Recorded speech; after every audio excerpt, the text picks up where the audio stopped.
మిమ్మల్ని ఇంకా కూడా ఇప్పటికీ ఇంకా బాల హీరోగానే చూస్తున్నారా జనాలు? ఎవరు సార్ జనాలా? అంటే ఇంకా మీరు ఒక ఫుల్ ఫ్లెడ్జ్డ్ హీరోగా అయ్యారని అనుకుంటున్నారా? ఎంత అంటారు నా వయసు? యాక్చువల్లీ చూస్తే మంచిదే కదా సార్, వాళ్ళకి నా మీద ప్రేమ ఉంటుంది, వాళ్ళ ఇంట్లో పిల్లాడు అనుకుంటారు, చూస్తే మంచిది కదా. ఓకే, భలేవరే చెప్పండి సార్. అంటే ఈ సినిమాలో క్యాన్వాస్ చూస్తే చాలా పెద్ద క్యాన్వాస్ ఉంది. అవును సార్. ఆ క్యాన్వాస్లో మిమ్మల్ని చూస్తే మాత్రం కొంచెం మీ లెవెల్కి దాటిన క్యాన్వాస్ అనిపించడం ఏమైనా ఉందంటారా? నేను చెప్తాను, మరి మీరేమనుకోకూడదు. ఓకే, అంటే సార్ ఎవరైనా దీన్ని మరోలాగా అనుకోకండి, నేను చాలా విత్ అల్టిమేట్ ఒబీడియన్స్తో చెప్తున్నా.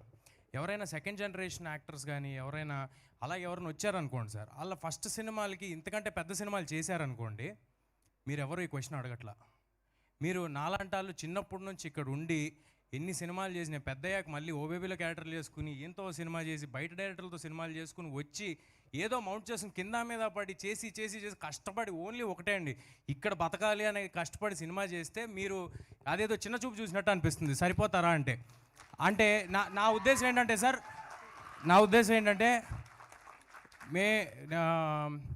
నేను వేరే వాళ్ళతో కంపేర్ చేసుకోవట్లేదు సార్. వాళ్ళు నేను ఒకటే అని కూడా నేను అనట్లా. వాళ్ళందరికీ అవకాశం వచ్చింది, అలాగే నాకు హనుమాన్ అనే అవకాశం వచ్చింది సార్. అంటే సార్ మీరు మధ్యలో ఆపకూడదు. అయితే నాకు హనుమాన్ అనే అవకాశం వచ్చింది. ఇప్పుడు ఒకటి సినిమా నాకేమిచ్చింది అనేది అందరికీ కనిపిస్తుంది సార్. సినిమాకి నేనేమి ఇచ్చాను అనేది నాకు డైరెక్టర్కి తెలుసు సార్. సో నేను నా 100% ఎఫర్ట్ పెట్టా, అందువల్లే ఆ సినిమా నాకు వచ్చిందేమో. నేను 100% ఎఫర్ట్ పెట్టినందువల్ల, నేను ఉండటం వల్లే మీరు సర్ప్రైజ్ అయ్యారేమో ఈ సినిమా కంటెంట్ చూసి. సో నేను అనుకోవటం ఇది భగవంతుడు నాకు ఇచ్చాడు సార్, దీన్ని అయిపోయిన సినిమా నా దగ్గర నుంచి ఎవరు లాక్కోలేరండి. Thank you sir. అంటే చెప్పండి సార్. మీరు అంటే మీలాగే బాలనటుడిగా స్టార్ట్ చేసి రకరకాల సినిమాలు చేసి పెద్ద హీరోలు అయిన వాళ్ళని ఎవరైనా దృష్టిలో పెట్టుకుని సమాధానం చెప్పారా? లేదే. అదేం లేదా? లేదు, నేను సెకండ్ జనరేషన్ అన్నానండి. అవునండి. నాలాంటి వాళ్ళు అంటే బయట నుంచి వచ్చిన వాళ్ళందరి గురించి అంటున్నానండి. బయట నుంచి వచ్చిన వాళ్ళందరూ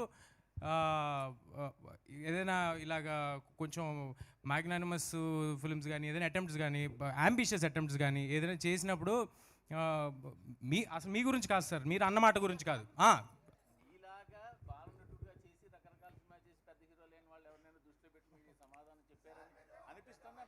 ఓహో చిచ్చి భలేవారే అదేం లేదండి. అంటే ఏది కాదు సార్, అంటే ఎంటైటిల్ చేయొద్దండి. మూర్తి గారు క్వశ్చన్ అడిగారు సార్, మీరేనట్లా ఎంటైటిల్ చేయకూడదు ఎవరిని. వాళ్ళకి అది మీకు ఇది అని ఎంటైటిల్ చేయకపోతే హ్యాపీగా ఉంటాం సార్. Thank you. ప్రశాంత్ గారు